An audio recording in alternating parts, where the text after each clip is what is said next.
अस्सलाम वालेकुम नाजरीन, रिज़ीन 4 टीवी में खुश आमदीद। मज़े के लतीफ़ों के लिए वीडियो को लाइक करें और चैनल को सब्सक्राइब करें। एक साहब की नई नई शादी हुई थी। एक दिन वो बेगम के हमरा कार पर कहीं जा रहे थे। रास्ते में कार के आगे गधा आ गया। शोहर ने गाड़ी रोकी और बेगम से बोला, अपने रिश्तेदार से बोलो रास्ते से हट जाए।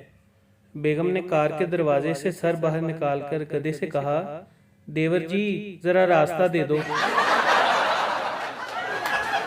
चार चूहे दरख्त की शाखों पर बैठे गप्पे मार रहे थे। जंगल के दरख्त में से एक हाथी नमूदार हुआ और उस दरख्त के नीचे से गुजरा जिस पर चूहे बैठे थे।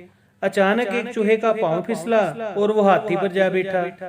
ये देखकर तीनों चूहे पुरजोश होकर चिल्लाने लगे, कुचल डालो, इसने भी हमारे बहुत से साथी कुचले हैं। एक अमीर आदमी की बेटी लंदन से तालीम मुकम्मल करके वतन वापस पहुंची। एक दिन बाप ने पूछा, बेटा लंदन जाने से पहले तो मुझे पापा कहा करती थी, अब डैडी कहती है।